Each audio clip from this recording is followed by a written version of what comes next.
अस्सलाम वालेकुम। आज प्रोग्राम में दो ख़बरों को आगाज़ में हाईलाइट करना चाहूँगा, फिर आगे गुफ्तगू का सिलसिला शुरू करेंगे। पहली ख़बर फैज़ाबाद धरने के हवाले से है, जहाँ सुप्रीम कोर्ट ने तहरीरी हुक्मनामा जो जारी किया है उसके अंदर 9 मई के वाक़यात का हवाला भी दिया गया। हुक्मनामे में कहा गया है कि फैज़ाबाद धरना केस का फ़ैसला पुरतशद्दुद वाक़यात की निशानदेही करता है। जो इसका इंग्लिश टेक्स्ट है उसके अंदर उन्होंने लिखा है कि it is not surprising that violence continue to be perceived as a permissible means. ये वाला जो जुमला है ये काफ़ी ख़तरनाक है कि as permissible means to attain one's goals, कि अपने मकासद हासिल करने के लिए जो वायलेंस है, जो तशद्दुद है, उसको इस्तेमाल करना एक ऐसी चीज़ के लिए तरीके के तौर पर इस्तेमाल किया गया जिसकी जैसे कानून के अंदर गुंजाइश मौजूद हो। तो ये तरीक़ाकार वो था जिसने पाकिस्तान के अंदर 9 मई के वाक़यात को किया। मैं इस प्रोग्राम में बारहा इस चीज़ को कह चुका हूँ कि अगर डी चौक में जो 126 दिन का धरना था उसके पीछे जो महरुकात थे या जो उसके पीछे फोर्सेस थी उनका अगर जायज़ा लिया जाता या जो फैज़ाबाद में जो कुछ हुआ उसके पीछे उसके सपोर्ट कौन कर रहा था उस पूरे प्रोसेस को, अगर इन दोनों का जायज़ा लिया जाता और पार्लिमान के ऊपर और पीटीवी स्टेशन के ऊपर जो हमला हुआ अगर उसकी सही तहकीक कर ली जाती या जिसने सेफ सिटी कैमराज़ की तारें फैज़ाबाद में काटी थी तो फिर पाकिस्तान में 9 मई कभी ना होता। तो 9 मई यही बात सुप्रीम कोर्ट ने आज इस दो जुमलों के अंदर कह दी है। हमारी बुनियादी तौर पर इदारों की कमज़ोरी है, जो सिविलियन स्ट्रक्चर है वो इस कदर तवाना है नहीं है कि वो इस चीज़ की आज़ादाना तरीके से तहकीकात कर ले। पूरी उस वक्त की हुकूमत को पता था कि पार्लिमान के ऊपर जब अटैक हुआ है या पीटीवी स्टेशन पे जब चलती नशरियात बदली गई और चैनल दूसरा चालू हो गया, या फैज़ाबाद धरने में कौन पीछे से सपोर्ट कर रहा था, जो सेफ सिटी कैमराज़ की तारें किसने काटी थी, कौन वो लोग थे जिन्होंने आके 150-200 लोगों ने पुलिस वालों को पीछे धकेला था। सबको मालूम है कि पिंडी से पुलिस वालों ने उस वक्त के वज़ीर आज़म जो शायद खाकान थे उनको रिस्पॉन्ड क्यों नहीं थे कर रहे, लेकिन इसके बावजूद वो तहकीकात करने से कासिर हैं और ये जो कमीशन बनाया गया वो भी असल नताइज हासिल करने में नाकाम रहेगा। मेरी तो एटलीस्ट इस मामले में कोई होप्स नहीं है ज़्यादा। अगर किसी आप रिटायर्ड आईजी से बोलें कि वो किसी फॉर्मर रिटायर्ड जनरल की तहकीकात करे तो ये नहीं हो सकता पाकिस्तान के अंदर। सुप्रीम कोर्ट आगे जाके कहता है कि फैज़ाबाद धरना केस का फ़ैसला मुस्तकबिल के खदशात वाज़े कर रहा था। चीफ जस्टिस का फैज़ाबाद धरना केस समाअत के हुक्मनामे में 9 मई के वाक़यात का हवाला। माजी के पुरतशद्दुद वाक़यात के लिए किसी को ज़िम्मेदार ठहराया गया, ना ही कोई कार्रवाई हुई। हैरत नहीं कि तशद्दुद को मकसद हासिल करने का तरीका समझा गया। अवाम का इदारों पर अदम एतमाद आमरीत को फ़रोग़ और जमहूरियत की नफ़ी करता है। बुनियादी तौर पर ना सुप्रीम कोर्ट पे एतबार रहा, ना किसी तहकीकाती एजेंसी पे एतबार रहा। तो यही वो बुनियादी नुक्ता है, जब आपका इदारों के ऊपर भरोसा ख़त्म हो जाता है तो फिर जमहूरियत भी पाकिस्तान में ख़त्म हो जाती है।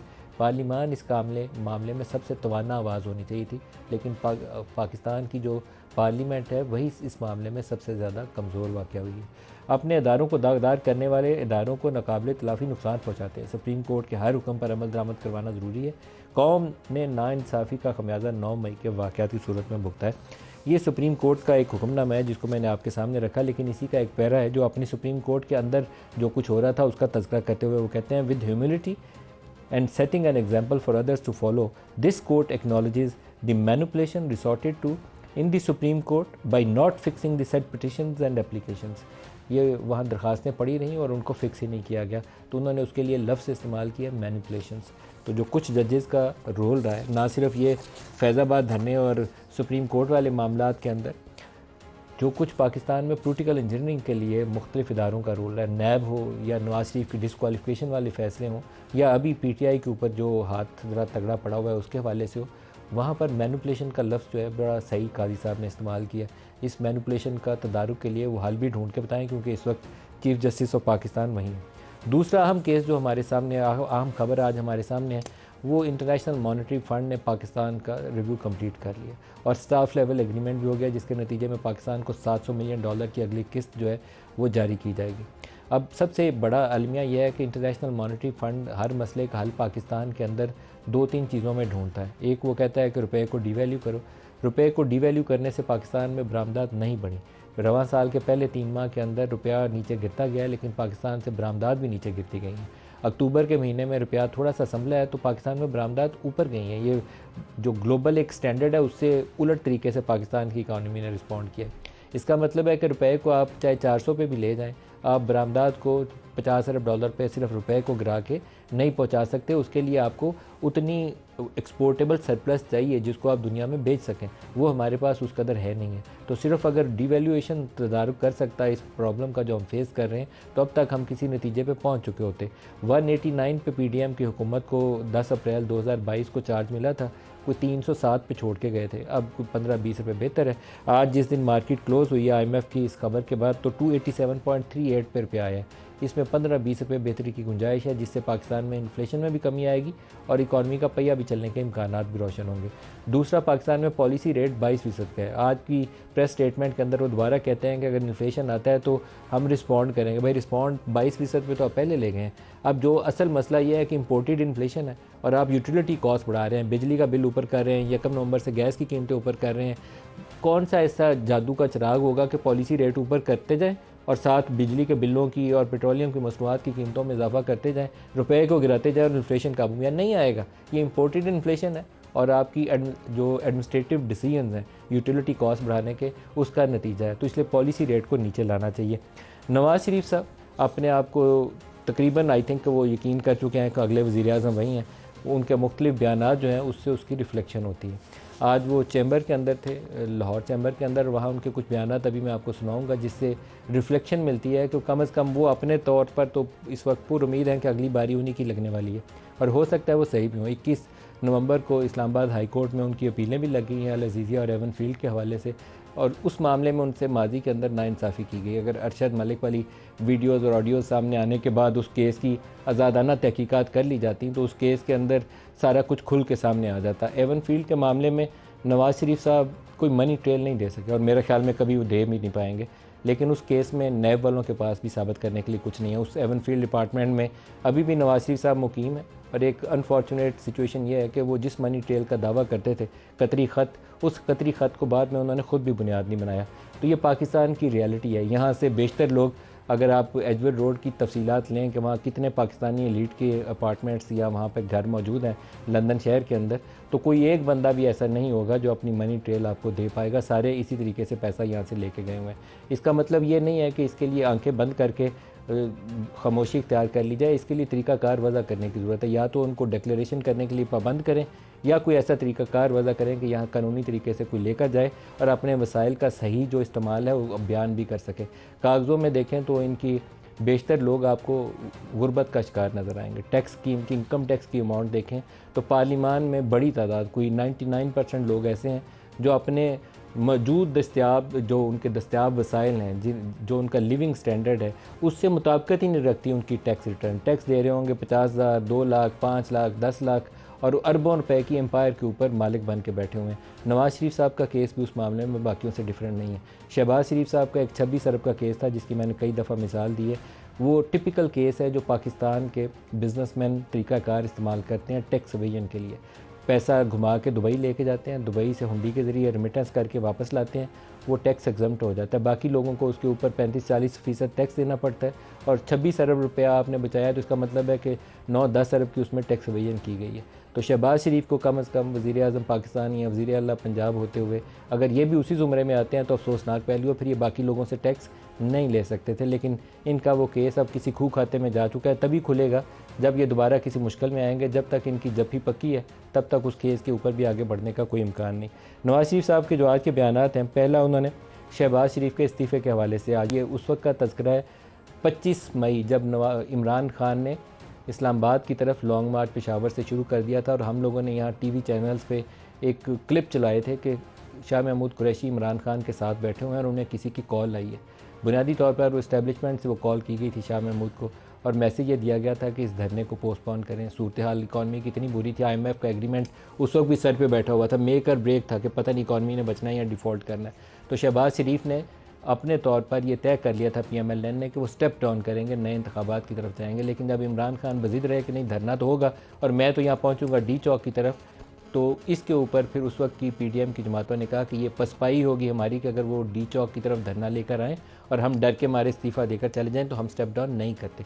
सुनिए नवाज़ शरीफ क्या कह रहे हैं। शहबाज साहब की स्पीच तैयार थी, शाम को इन्होंने स्टेप डाउन करना था, स्पीच इनकी रेडी थी, मैंने स्पीच देख ली थी और मैंने फिर इनको चंद घंटे पहले मैंने कहा उन्होंने धमकी दी है, अल्टीमेटम दिया है। अब अल्टीमेटम के सामने आपने खड़े होना है। मुल्क डिफॉल्ट की तरफ जा रहा है, आप खड़े हो जाए। हमने स्टेप डाउन नहीं किया, नाने हुकूमत संभाल लिया। फिर उसके बाद कड़वे फैसले भी करने पड़े पाकिस्तान को बचाने के लिए डिफॉल्ट से, और फिर उसके बाद यके बाद दीगरे जब फैसले हुए तो फिर एक मजबूरी थी जो हमें करनी पड़ी। तो मैं शहबाज शरीफ साहब को भरपूर शाबाश देता हूं जिन्होंने मामलात को संभाला।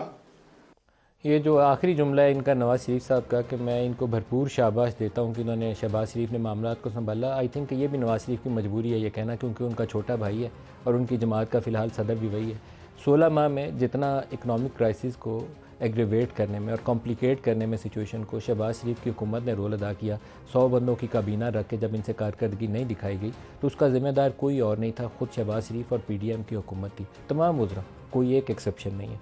दूसरा जुमला जो नवाज़ शरीफ साहब का आज हमने आपके लिए निकाला है, वो कह रहे हैं कि मैंने डार साहब को बोला है कि ऐसी पॉलिसी बनाएं जो आइंदा के लिए कारगर साबित हो और कैसे इंसेंटिव देंगे। ये पहले सुन लें, फिर इसके ऊपर बात करते हैं, दिखाइएगा। डार साहब ऐसा कोई जो है वो आप बनाएं जो है वो निज़ाम कि जो पैसा इंडस्ट्री में जाता है या जाए, इंडस्ट्री में कोई क्वेश्चंस ना पूछें आप उससे। पाकिस्तान में टैक्स इंसेंटिव्स इंडस्ट्री बहरहाल नई अगर ग्रीन फील्ड प्रोजेक्ट्स आते हैं तो बैड अप्रोच नहीं होगी कि आप उसको इंकरेज करने के लिए कोई सहूलत दें। पिछली हुकूमत में PTI ने रियल एस्टेट सेक्टर को ऐसी सहूलत दी थी। उसका नतीजा ये था कि पाकिस्तान में लोगों ने अपनी सनतें बंद कर दी, कारखाने बेच दिए और हाउसिंग सोसाइटीज़ बना ली। तो बहरहाल कोई भी पॉलिसी बनाई जाए उसके मुस्बत और मनफी पहलुओं को सही से नज़र रखनी चाहिए। इमरान खान की नाकस पॉलिसी थी, उससे पाकिस्तान में मसाइल बढ़े, उस वाली पॉलिसी से फ़ायदा नहीं हुआ। तो आइंदा भी पॉलिसी वो बनाएं जो सस्टेनेबल हो, पाकिस्तान महदूद वसाइल के साथ मुल्क को लेकर आगे बढ़ सके। जो आज प्रोग्राम में हमारे साथ शुरका हैं, खुर्रम दस्तगीर खान हैं PMLN से, महमूद मौलवी साहब हैं इस्तेहकाम पाकिस्तान पार्टी से, और वलीद इकबाल साहब हैं सीनियर रहनुमा पाकिस्तान तहरीक-ए-इंसाफ से। सबको प्रोग्राम में खुशामदीद कहता हूँ। वलीद इकबाल साहब, आपसे प्रोग्राम का आगाज़ करता हूँ। पहले आप फरमाइए, नवाज़ शरीफ साहब के जो बयानात आपने सुने, आपको कैसा लगा? नवाज़ शरीफ साहब, मुझे लगता है कि वो तैयारी पकड़ लिया उन्होंने पॉलिसी साजिश की कि आइंदा वज़ारत उज़्मा संभालने के बाद क्या करना है।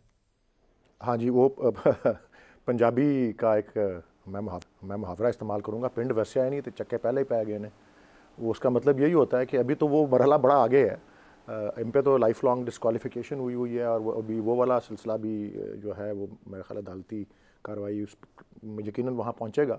क्योंकि आपके पिछले प्रोग्राम में भी एक मैंने जिक्र किया था इस बात का कि एक सादा कानून में तरमीम करके कोशिश ये की गई है कि जो लाइफ लॉन्ग डिस्क्वालिफिकेशन होती है उसको जो आइन की आर्टिकल 62(1)(f) के नीचे होती है उसको एक सादा अक्सरियत से इलेक्शंस एक्ट में तरमीम करके 5 साल तक महदूद कर दिया गया है। तो अभी अदलिया ने फ़ैसला करना है, तो एक तो ये रुकावट है, और दूसरा इलेक्शन अभी हनूज़ दिल्ली दूरस्त, अभी तो 8 फरवरी को इलेक्शन होना है, कुछ वक्त है। और अल्लाह करे, मैं तो यही कहूँगा PTI का नुमाइंदा होते हुए कि उनकी खुशफहमी हो कि वो इलेक्शन जीत जाएंगे। ख़ास तौर पे अगर लेवल प्लेइंग फील्ड हो और सबको मसावी जो है सबके साथ मसावी सलूक हो तो और उसका तो पता तभी लगेगा जब बैलेट में से निकलेंगे मोहरें कहाँ लगी हुई हैं और गिनती होगी और कंसोलिडेट होगा रिज़ल्ट।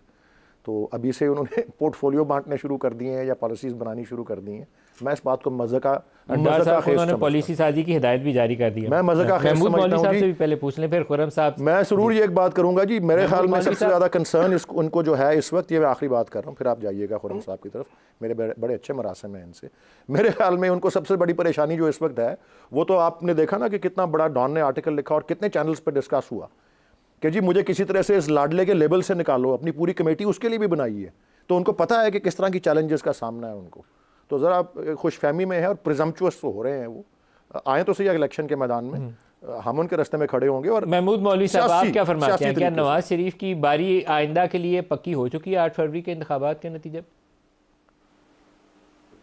देखिए, जो चीज़ें नज़र आ रही हैं उस हिसाब से तो जो है PMLN जो है नज़र आ रही है हुकूमत बनाना। और अगर जो चीज़ नज़र आ रही है तो इसमें कोई ख़बात नहीं है। यही चीज़ जो है 2018 में PTI भी यही के जो है उन्होंने भी यही पॉलिसी इख्तियार की थी, असद उमर साहब को तैयार किया था कि जी वो पॉलिसीज़ देंगे।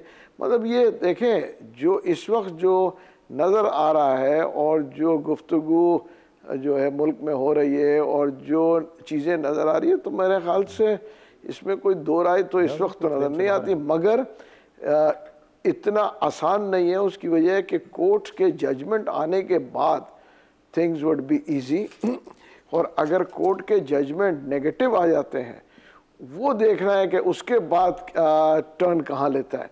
तो मैं एक चीज़ को कहूँगा कि मेरे ख्याल से इलेक्शन का शेड्यूल भी कोर्ट के डिसीशन जो नवाज शरीफ साहब का आ जाए उसके बाद ही नज़र आएगा कि इलेक्शंस जो है 8 को होंगे या उससे आगे होंगे या पीछे होंगे। आपका ख्याल है अभी 8 वाली तारीख पक्की नहीं है, आगे पीछे हो सकते हैं?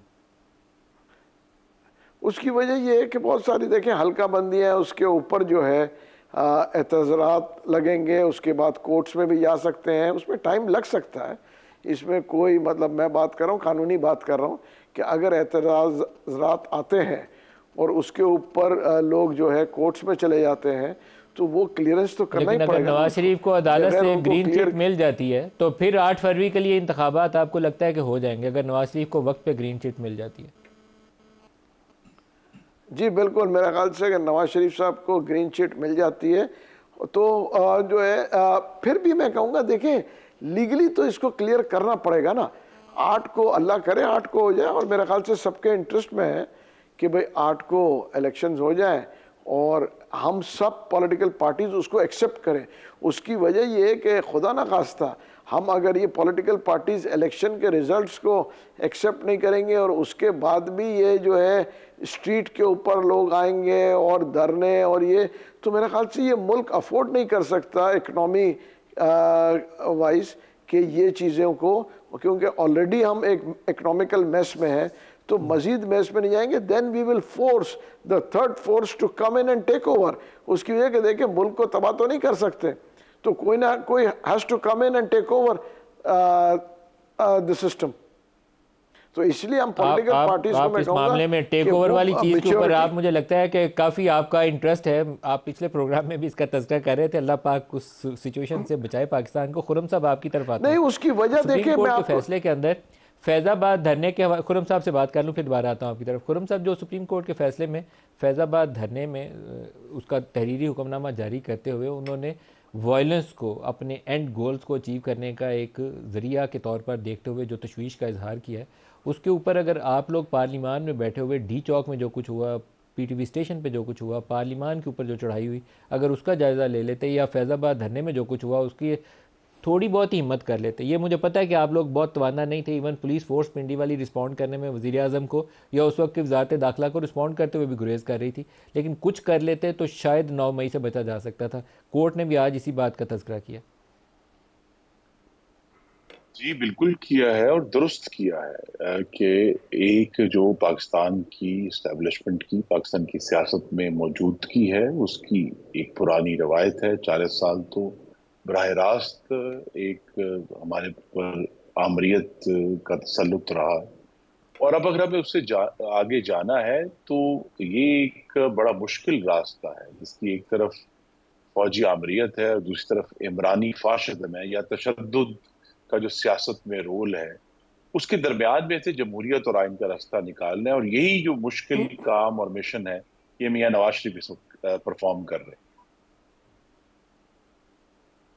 आप कैसे चाहेंगे? मैं थोड़ा सा इसकी वजाहत चाहूँगा आपकी। आपने वजारत दिफा भी चलाई है, क्या मुमकिन है कि सिविलियन सेक्टर के लिए कि एक ऐसा तहकीकात से सज़ा का अमल आगे बढ़ाए जिसमें डी चौक में जो लोग बैकिंग कर रहे थे उस पूरे प्रोसेस की, या जो लोग फैज़ाबाद धरने की बैकिंग कर रहे थे, 2 मुख्तलिफ इवेंट्स थे और उस वक्त इस्टेब्लिशमेंट के जो सेंट्रल फिगर्स थे दोनों धरनों के अंदर वो मुख्तलिफ थे, 2 मुख्तलिफ लोग थे, तो क्या ऐसी तहकीकात की हिम्मत, गुंजाइश मौजूद है सिविलियन स्ट्रक्चर के अंदर?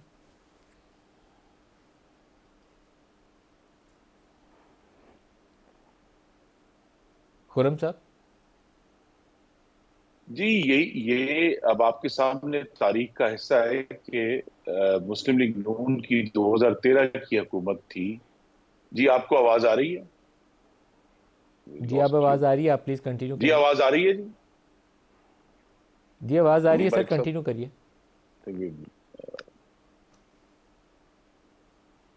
जी, मैं ये कह खुर्रम रहा हूँ साहब को कि कुछ दुश्वारी है जी देखिए, दोबारा जी।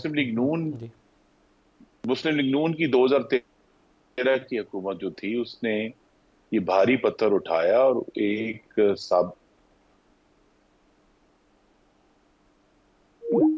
खुर्रम साहब आपकी आवाज़ कट जाती है, दरबारा लाइन कनेक्ट करिए जी खुर्रम साहब से। वलीद साहब आपकी तरफ आ रहा हूँ। फैज़ाबाद मेरे ख्याल में आप उसके ऊपर शायद बेहतर तरीके से राय दे सकें। डी चौक से हो सकता है आप गुरेज करें, लेकिन दोनों मामला के अंदर रोल मौजूद था इस्टेब्लिशमेंट का। कैसे इस चीज़ को एक 2+2=4 करके एक हल ढूंढा जाए जिससे पाकिस्तान में ये रोल कम किया जा सके, ये इंटरफेरेंस मुदाखलत कम की जा सके? अगर आप ये पूछ रहे हैं मुझसे कि इस मुदाखलत को और इस इंटरफेरेंस को कम किस तरह किया जाए, मेरी उसमें एक राय है जो मैं एक इत्तेफाक से खुर्रम साहब भी प्रोग्राम में बैठे हुए थे जब उस वक्त हम गवर्नमेंट में थे और ये हमारे पर उंगलियां उठाया करते थे कि जी सिलेक्टेड और हाइब्रिड और ऑल ऑफ दैट। तो मैंने वही जवाब मैं आज दोहराता हूँ। इसको रोकने का जो एक मैं समझता हूँ अव्वलीन तरीका ये है कि जो पॉलिटिकल क्लास है और पॉलिटिकल पार्टीज़ जो हैं वो अपने अंदर वो कैपेसिटी बिल्ड करें। पॉलिटिकल पार्टीज़ अपने आप को रोबस्ट डेमोक्रेसी अंदरूनी तौर पे दें, और पॉलिटिकल पार्टीज़ जो हैं और पॉलिटिकल क्लास जो है वो निकले बाहर इस मौरूसियत वाले उससे। और इंस्टीट्यूशन बिल्डिंग तो पहले सबसे कहते हैं ना, चिराग तले अंधेरा, पहले अपने घर में इंस्टीट्यूशन बनाओ।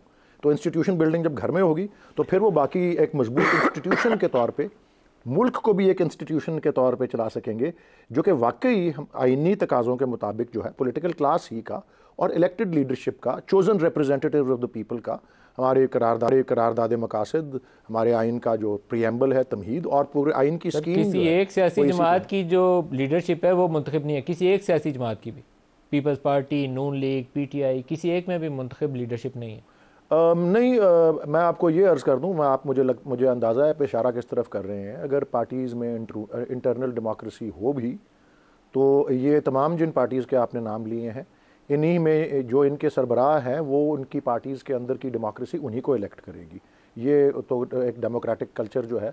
उसके अलावा कौन लोग अल्लाह का नाम लेकर एक दफ़ा इलेक्शन तो करवा लें। उसके अलावा नहीं ऐसी हो जो इलेक्शन से आपने नहीं, मेरे ख्याल में आप देखें ना, ऑल इंडिया मुस्लिम लीग को अगर आप ले लें और अगर 1945 में, 1940 में, 1942 में वो इलेक्शन कराते तो कायदे आज़म मोहम्मद अली जिन्ना, उस वक्त सिर्फ मोहम्मद अली जिन्ना कहलाते थे, वो वाहिद लीडर थे, वो ज़रूर लीडर वही बनते। और मैं तशबीह वही दूंगा कि पीपल्स पार्टी में आप इलेक्शन कराएं तो भुट्टो फैमिली से ही कोई लीडर बनेगा उनका, और अगर हमारी पार्टी में कराएं तो यकीनन इमरान खान साहब को नहीं करो। अब आप हर एक का, वैसे बाय द वे पेल्डैट की सर्वे में जो मोस्ट डेमोक्रेटिक 2 पार्टीज डिक्लेयर हुई थी पाकिस्तान की, सबसे ऊपर जमात इस्लामी थी और सेकंड नंबर जो है वो PTI को मिला था। तो करवाएं, हमने तो इलेक्शन करवाएं। जमात इस्लामी वह जमात है जहां एक अमारत के लिए जो तरीकाकार है मुंतखब होने का वो बड़ा वाज़ेह है। लेकिन बहरहाल जी, मैं तो आपको जवाब दे रहा था कि किस तरह से नहीं है। मैं पॉलिटिकल स्पेस, अगर political parties permanently political space चाहती हैं तो वो अपनी कैपेसिटी इस तरह से बिल्ड कर सकती हैं, जिसमें से एक जो है और अवलीन ये है कि अपने अंदर जमहूरियत लाएं। मैं ये समझता हूं। अब खुर्रम दस्तगीर साहब से ही ये सही है बात आपकी। जी तो मैं ये, और खुर्रम दस्तगीर साहब भी इस वक्त मेरा आपसे इत्तेफाक है, जी पार्टी इलेक्शंस करवाएं तो मामले का हल निकलेगा। ब्रेक ले लें, ब्रेक ले लेंगे, हमारे साथ ही।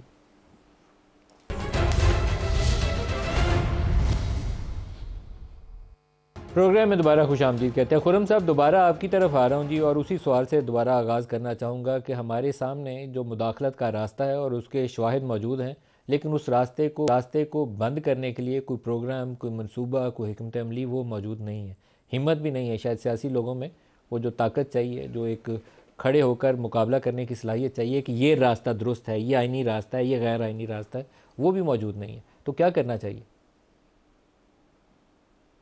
जी मलिक साहब, मुस्लिम लीग नून की 2013 की जो हुकूमत थी मियां नवाज शरीफ की क़यादत में, उसने ये आगाज़ किया था, अगर आपको याद हो, कि एक साबिक फौजी आमिल मरहूम परवेज़ मुशर्रफ को अदालत में लेकर आए थे। लेकिन फिर उसके जो नताइज हैं वो आपने एक से ज़ायद दफ़ा इसी प्रोग्राम में बताए हैं कि किस तरह पहले इस्लामाबाद में धरना हुआ, फिर एक दफ़ा फिर धरना हुआ, फिर फैज़ाबाद धरना हुआ और हमें उसके नताइज भुगतने पड़े। तो अभी जो अगली पार्लियामान पाकिस्तान के अवाम मुंतखब करेंगे, उनके सामने ये रास्ता होगा कि बजाय ये कि हम कहें कि हमने इन लोगों को जरूर अदालत की सजा देनी है, इसका कोई दूसरा मैकेनिज्म, चाहे ट्रूथ एंड रिकंसिलिएशन कमीशन का नाम दे दें, किसी भी चीज का नाम दे दें, लेकिन सबको ये इस यानी इम्यूनिटी वाली शर्त के जरिए बुलाकर फिर जो है उसी को इम्यूनिटी मिलेगी जो सच बोलेगा। तो उसको आकर कहा जाए कि लोग अपना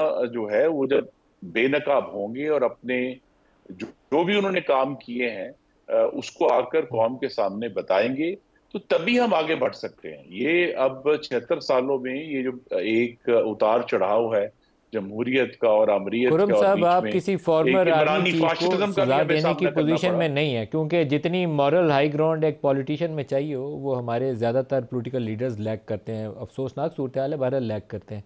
अभी नहीं आपने देखिए, आने से मॉरल हाई पहले नवाज ग्राउंड, शरीफ का बयानिया सुना था मॉरल हाई लंदन के ग्राउंड अंदर, भी उन्होंने एक बयान दिया था एक इंटरव्यू के अंदर, और फिर वो दूसरे रोज़ ही शहबाज शरीफ से मुलाकात के बाद उन्होंने दोबारा उस बयानिए को नहीं दोहराया। तो मेरा नहीं ख्याल है कि किसी नहीं, farmer moral army chief high ground से ज्यादा के नहीं, देखिए अकाउंटेबिलिटी का मॉरल हाई ग्राउंड से ज्यादा प्रोसेस आपके पास मौजूद है। यही एक, जी वो आप की राय है इस मामले में, लेकिन जो ट्रूथ एंड रिकंसिलिएशन का जो आइडिया है वो आपको मालूम है 1994 में साउथ अफ्रीका में लिया गया था, जहां वहां की जो सियाह फाम आबादी के ऊपर बहुत जुल्म ढाए थे उस वक्त की सफेद फाम हुकूमतों ने। तो एक उनके सामने ऑप्शन ये था जो आज हमारे सामने, कि हम कहें कि हम सबको सजा देंगे और किसी को नहीं छोड़ेंगे, लेकिन मुल्क को आगे लेकर जाने के लिए ही ट्रूथ एंड रिकंसिलिएशन का रास्ता अपनाया गया। जरूरी नहीं है कि हम यही रास्ता अपनाएं, पार्लियामान अपनी इज्तिमाई दानिश में, सेनेट भी और कौमी असम्बली भी ये फैसला कोई और कर सकते हैं, लेकिन हमें बहरहाल जो तजर्बा 2013 के बाद से हुआ उससे सीखते हुए ये बात तो जरूरी है जिसको अंग्रेजी में कहते हैं कि रेकनिंग होनी है, कोई हिसाब और शुमार हमें करना होगा गैर आईनी जो अमल किए जाते हैं, उसका हिसाब और शुमार करने का जो तरीका है वो उस पर अब यहाँ सेनेटर साहब भी मौजूद है, बहुत बड़े कानूनदान है, वो हमें बता सकते हैं कि क्या कानून में किस किस्म का नया कानून लाकर या वो राय की जाए कि हकीकत का सामने आए, जो जिम्मेदार है वो सामने आए, और जब वो सामने आएंगे फिर जो हमारा एक यकीन है हम सबका जमहूरियतों में कि जब सच सामने आता है तो वो फिर आने वाली नस्लों को आज़ाद करता है। बगैर टकराव वाला रास्ता होना चाहिए। ये यहाँ मैं आप सारों से कहूँगा कि वो रास्ता ना लीजिएगा जिससे हमने जनरल मुशर्रफ वाले केस में जो सबक सीखा है, बगैर टकराव वाला रास्ता होना चाहिए। महमूद साहब, आपसे पूछता हूँ, क्या रास्ता होना चाहिए?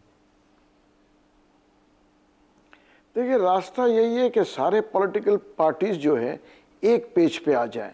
जब एक पेज पे आ जाए कुछ चीज़ों के, जैसे मिसाक के जमहूरियत बनाया, अभी लोग कह रहे हैं मिसाक के मईशत बनाया, कम से कम एक पेज पे आ जाएं कि हम एक दूसरे की टांगें नहीं खींचेंगे किसी के सपोर्ट से। हालांकि बातें तो बड़ी करते हैं पॉलिटिकल पार्टीज भी बैठ के कि ये हम करेंगे, मगर होता है जिसको मौका मिलता है वो जो है अपने आप को आगे करने के लिए दूसरों को पीछे करता है, चाहे किसी की भी सपोर्ट लेनी हो। ये बदकिस्मती से ये एक ट्रेंड भी है और एक कल्चर हो चुका है हमारे यहाँ। अगर आप 25-30 साल से देखें ये बड़ा नॉर्मल है। ये नहीं कहूँगा कि किस पार्टी ने लिया किसने नहीं लिया, तकरीबन सब ने इस चीज़ को अपनाया है। PMLN भी एक दौर में अपना चुकी है, पीपल्स पार्टी भी अपना चुकी है, PTI ने भी अपनाया है, इसमें कोई दो राय नहीं है। और जो लोगों ने नहीं अपनाया, जैसे अभी आपने कहा बड़ी अच्छी जो है जमात इस्लामी जो है, बड़ी महज़ब और बड़े सिस्टमेटिक लोग हैं, वो आज तक हुकूमत में भी तो नहीं आए ना। फिर आप ये देखें ना, तो जो लोग हुकूमत में आना चाहते हैं और आए हैं तो वो कहीं ना कहीं जो है मैं कहूँगा कि कॉम्प्रोमाइज़ करने पड़ते हैं, और कॉम्प्रोमाइज़ करके ही आए हैं। मतलब ऐसे कोई नहीं है कि बगैर कॉम्प्रोमाइज़ के हुकूमत में आना इतना आसान नहीं है। महमूद मौलवी साहब, जो पाकिस्तान में मजहबी सियासी जमातें हैं ना, उनका परसेंटेज ऑफ वोट है तो सही है, सारी जमातें मिला लें तो, लेकिन इतना नहीं है कि वो कभी इक़्तिदार में आ सकें। जो MMA का भी मॉडल था वो भी एक फ़ौजी डिक्टेटर के नीचे उसको इम्प्लीमेंट किया गया था, शायद वैसे वो यहाँ तक ना पहुँचता कि एक सूबे के अंदर भी वो हुकूमत बना लेते। तो ये हमारी रियलिटी है। लोग इतनी बड़ी तादाद में पाकिस्तान में स्वाय मखसूस इलाकों के मजहबी सियासी जमातों को वोट नहीं करते। जो दूसरी सियासी जमातें हैं, mainstream political parties, Tehreek Insaf है, नून लीग है, पीपल्स पार्टी है, इनकी percentage of vote is far higher as compare to any जो मजहबी सियासी जमात है।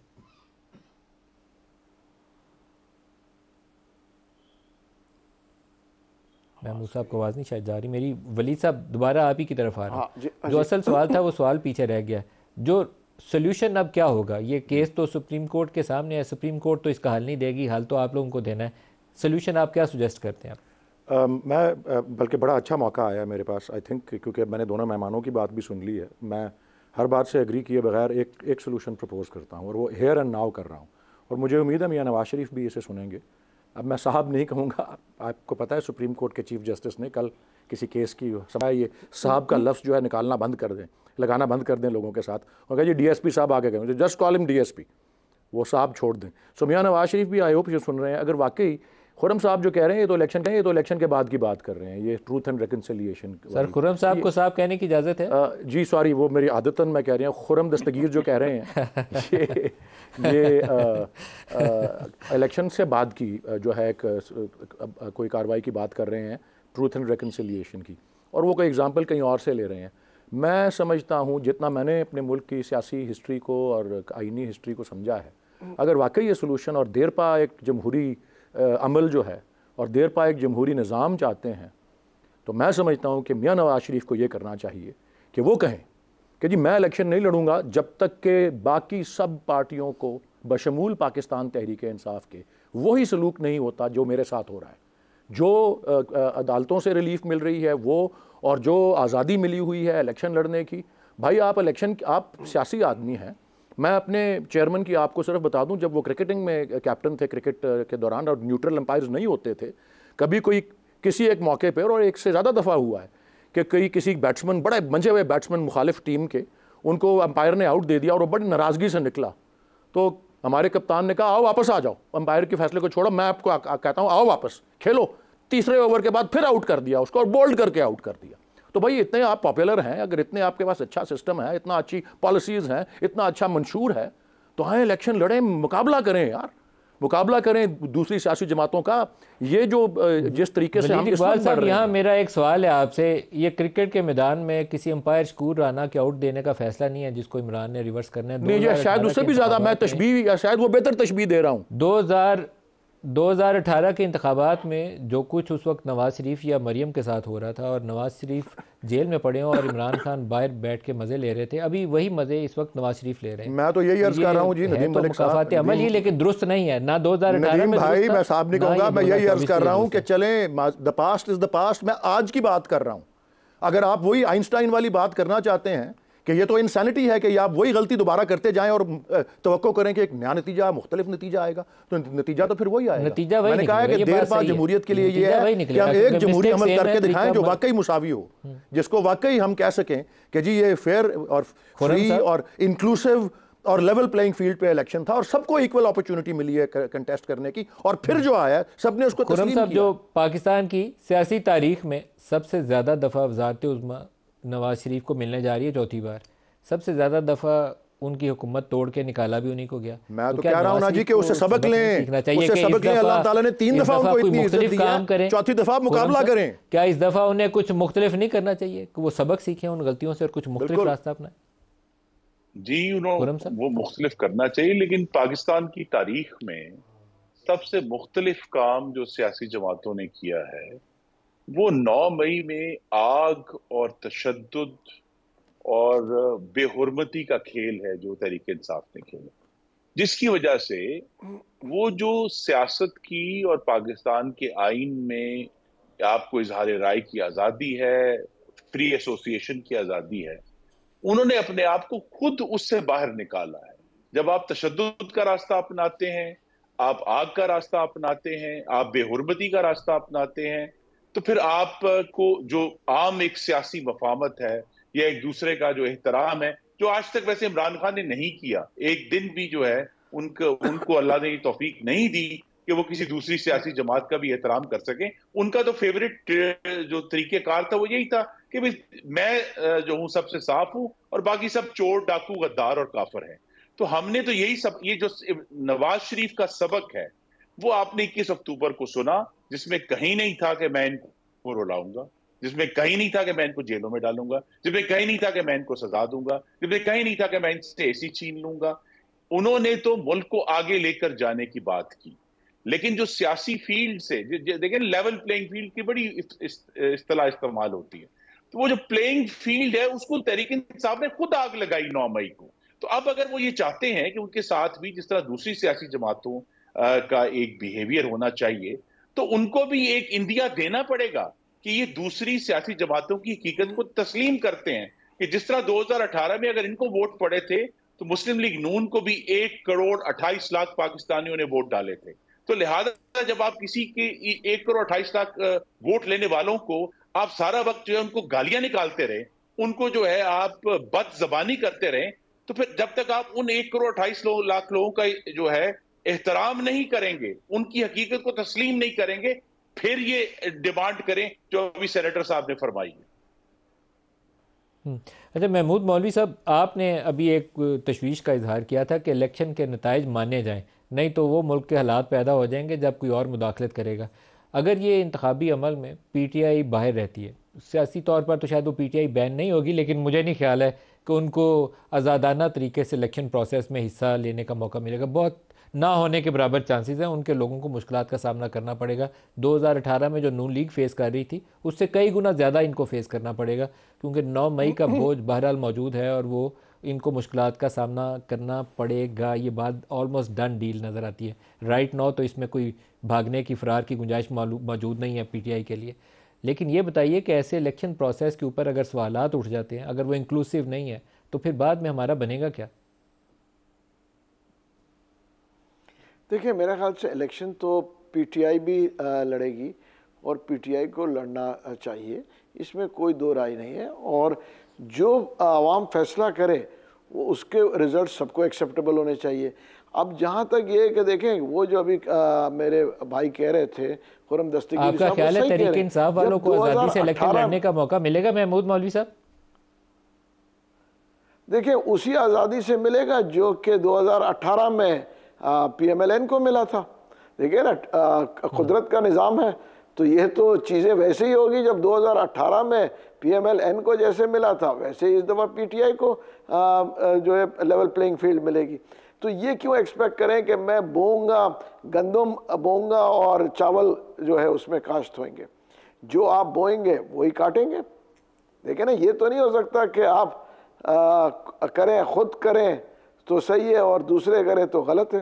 देखिए ना, इनको तो 2000 जो है मैं कहूँगा 21 में जो हमने असेंबली छोड़ी, ये नहीं छोड़ना चाहिए था। पॉलिटिकल पार्टी को तो उसमें इंतज़ार करना चाहिए था कि हम ऑपोजिशन में बैठ जाते, कोई फ़र्क नहीं पड़ता। तो आज मुल्क का ये हाल नहीं होता, आज हम इस बहरान में नहीं आते। उसकी इकनॉमी तबाह हो गई क्योंकि हम इसी चक्कर में रहे कि जी हम इलेक्शन नहीं लड़ेंगे, हम बाहर आएंगे, रोडों पे आ गए। आप ये देखें ना, डेमोक्रेसी की बात करते हैं, 85% लोग पार्टी में कहते रहे कि हमें जो है असेंबली से बाहर नहीं आना चाहिए। 95% लोग कहते रहे कि जी केपीके के जो है असेंबलीज को ना तोड़ा जाए। मगर it was technically one man show, इसमें कोई दो राय नहीं है। मेरे भाई बैठे हैं, इसमें कोई जो है ये नहीं कह सकते हैं कि मैं गलत कह रहा हूँ, सब लोग अभी भी हैं। लेकिन महमूद मौलवी साहब, इसमें कई ढकी छुपी वो ख्वाहिश मौजूद थी। जब वो वज़ीराबाद में भी नाखुशगवार वाक़या पेश आया, जब वो मार्च करके इधर तशरीफ़ ला रहे थे, उस वक्त भी कुछ ढकी छुपी ख्वाहिश ये मौजूद थी कि ऐसी सिचुएशन इवॉल्व हो जाए। 9 मई के मतलब भी लोगों का ख्याल यह है कि उसके पीछे भी ये ख्वाहिश मौजूद थी कि ऐसी सिचुएशन पैदा हो जाए कि मौजूदा आर्मी चीफ़ या आर्मी चीफ़ रहे नहीं, उस वक्त तो वो लग चुके थे, या उससे पहले वाली सूरत हाल चले जाएँ जब अभी वो आर्मी चीफ़ की नवंबर तक तैनाती नहीं हुई थी नए वाले की, कि ऐसी सिचुएशन आ जाए कि ये आर्मी चीफ़ ना लगें, दूसरे लग जाएँ। ये कहीं पीटीआई की सियासत के अंदर ये चीज़ कहीं आके अटक गई थी इस मसले के ऊपर कि चीफ़ अपनी पसंद का ऊपर आना चाहिए। देखिए उसकी वजह क्या थी? उसकी वजह ये थी कि खौफ था। आवाज़ नहीं आ रही फिर। देखिए उसकी मेन वजह जो थी, आपकी आवाज़ आ रही है? खौफ था कि जो जी मेरा कहना है कि उसकी वजह क्या थी? खौफ था जो नए आर्मी चीफ से। और खौफ क्यों था?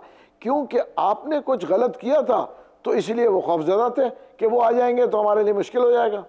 अगर आपने किसी के लिए बुरा नहीं किया होता तो आपको खौफ भी नहीं होता। मेन वजह तो क्या बुरा था सर? देखिए जब वो उन्होंने आके, जब वो डीजी आईएसआई थे, उन्होंने रिपोर्ट दी थी कि जी अब जो है बुजदार साहब के जो है वो पैसे बना रहे हैं और उसके ताने बाने काम मिल रहे हैं। तो प्राइम मिनिस्टर ने रिक्वेस्ट की थी कि जी हर हाल में इसको इतवार के दिन आज के आज इनको हटाया जाए, क्योंकि ये मेरे घर वालों की बातें कर रहे हैं। और क्या वजह थी? वलीद साहब, आपको अगर डायलॉग करना है, कोई रास्ता ढूंढना है, तो सियासी लोगों को आपस में बातचीत करके रास्ता निकालना चाहिए। वो सूरत हाल तो पाकिस्तान में बनती नज़र नहीं आती। हमने तो कभी दरवाज़ा बंद नहीं किया जी डायलॉग का। हम पॉलिटिकल पार्टी हैं, पॉलिटिकल कभी आपका खुला भी नहीं था 3.5 साल में? नहीं जी नहीं। ऐसी आप अप्रैल में क्या हो रहा था, गुफ्तगू नहीं हो रही थी कि एक तरफ 4 नुमाइंदे पीटीआई के थे, थ्रू आर्मी चीफ गुफ्तगू हो रही थी पीडीएम से। मैंने तो वहाँ पे और किसी को नहीं देखा सिवाय पॉलिटिकल पार्टीज़ के। एक तरफ 4 नुमाइंदे पीटीआई के थे, असद उमर और फवाद चौधरी और बैरिस्टर अली जफ़र और शाह महमूद कुरैशी, और सामने पीडीएम के काफ़ी सारे थे, इसहाक डार और अयाज सादिक और नवीद कमर और कामरान मुर्तज़ा। वो स्टेज थी सर जिसका आप आखिरी, तो मैं आखिरी एग्जांपल दे रहा हूं, प्रोसेस के ऊपर ऑलमोस्ट एग्री हो चले थे। ये तो बात की बात है ना। 10 अप्रैल तो कह रहा हूं कि डायलॉग तो थ्रू आर्मी चीफ इंटरेक्ट कर रहे हैं। डायलॉग को बिल्कुल मैं रूल आउट नहीं कर रहा, लेकिन देखें बार बार आप ये दोनों मेहमान आपके जो हैं वो उसी तरफ जा रहे हैं कि नहीं जी लेवल प्लेइंग फील्ड नहीं होगी। वो जिस तरीके से भी कह रहे हैं बात तो यही कह रहे हैं कि पीटीआई को बाहर रखा जाएगा, और आप भी वही कह रहे हैं। तो फिर आपने मुझसे सवाल पूछा ना कि क्या तरीका है कि जमहूरी अक़दार और पॉलिटिकल क्लास जो है वो ही पॉलिटिकल स्पेस ऑक्यूपाई करे। मैं समझता हूँ पॉलिटिकल क्लास खुद एक्नॉलेज करे कि हम एक ऐसा माहौल पैदा करें कि जिसमें वो स्पेस क्रिएट हो, और दैट विल लॉन्ग टर्म सोचें। या इमरान खान को इलेक्शन के अमल से बाहर रखने को मैं सपोर्ट नहीं करता। मैं तो कहता हूं आप, लेकिन आप ऑब्जर्व तो यही कर रहे हैं, आपको महसूस तो यही हो रहा है, आप उसके हक में जो खौफ है आपको महसूस तो यही हो रहा है ना। जिस खौफ का इजहार कर रहा हूँ उस खौफ का इजहार कर रहा हूँ मैं। तो खौफ है ना जी, ये मतलब मैं कह रहा हूँ बजा खौफ है ये।